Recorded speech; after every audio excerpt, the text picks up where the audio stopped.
The Book of Why is a book about how we can understand the world better by asking questions about causes and effects. The authors are Judea Pearl, a computer scientist and philosopher, and Dana Mackenzie, a mathematician and science writer.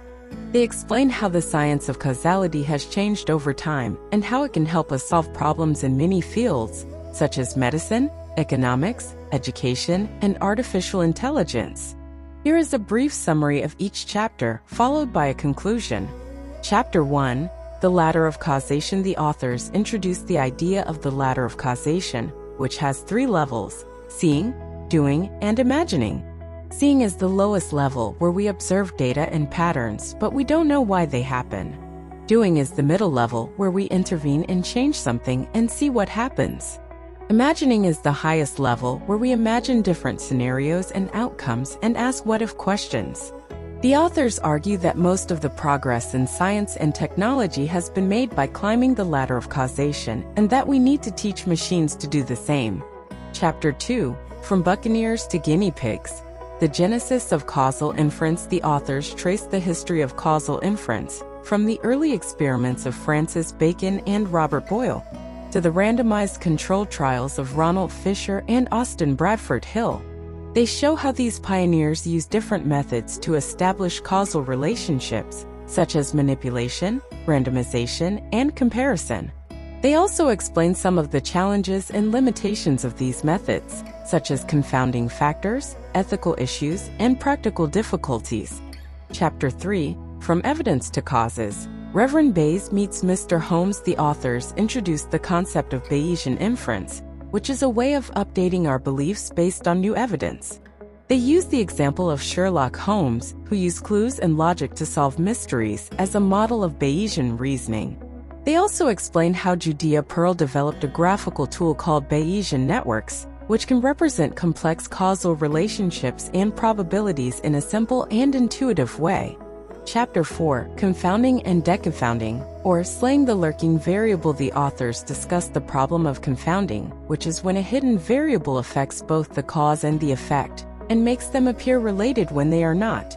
They use the example of the link between smoking and lung cancer, which was confounded by other factors, such as age, gender, and genetics. They show how we can use different techniques, such as stratification, matching, and adjustment, to deconfound the data and isolate the true causal effect. Chapter 5, The Smoke-Filled Debate. Clearing the Air. The authors revisit the smoking and lung cancer example and show how different types of evidence, such as observational studies, animal experiments, and biological mechanisms, can be combined to form a causal story.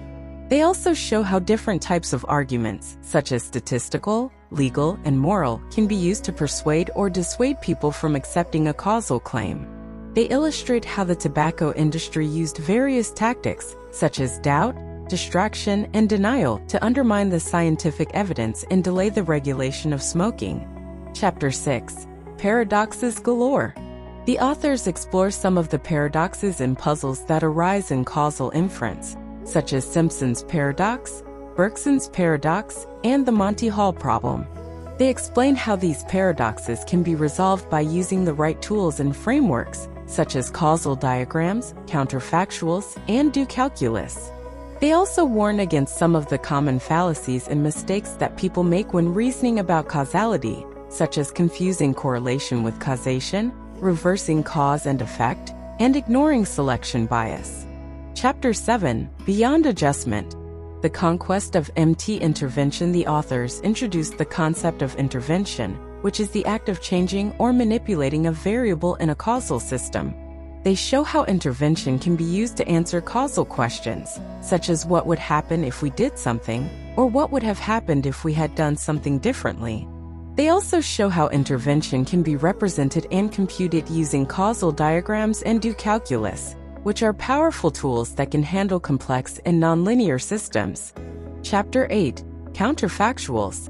Mining worlds that could have been. The authors introduced the concept of counterfactuals, which are statements about what would have happened under a different set of circumstances.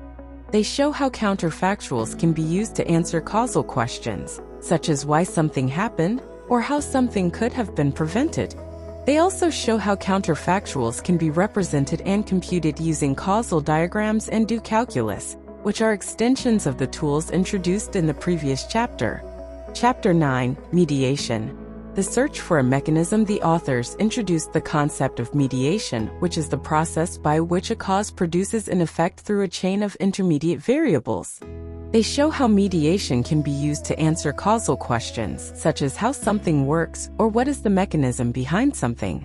They also show how mediation can be represented and computed using causal diagrams and do calculus, which are further extensions of the tools introduced in the previous chapters.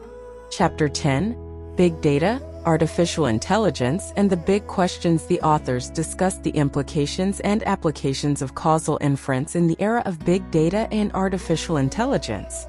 They argue that big data alone is not enough to answer causal questions, and that we need to combine data with causal models and assumptions. They also argue that artificial intelligence needs to incorporate causal reasoning and learning in order to achieve human-like intelligence and understanding. They give some examples of how causal inference can be used to solve problems and advance knowledge in various domains, such as medicine, economics, education, and social science. Conclusion. The authors conclude by summarizing the main message of the book, which is that causality is the key to understanding and improving the world. They also discuss the main challenges and opportunities that causal inference poses, such as the need for more data, more models, more experiments, and more collaboration. They also give some recommendations and advice for readers who want to learn more and apply causal inference in their own fields and interests.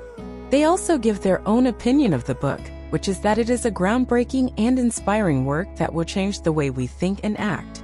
I hope this summary was helpful and informative. I enjoyed reading the book and learning about the new science of cause and effect.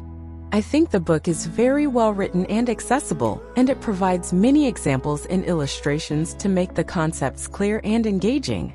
I also think the book is very important and relevant, as it shows how we can use causality to answer questions that matter and to make better decisions and policies. I highly recommend the book to anyone who is curious about the world and wants to learn more about how it works. Thanks for listening.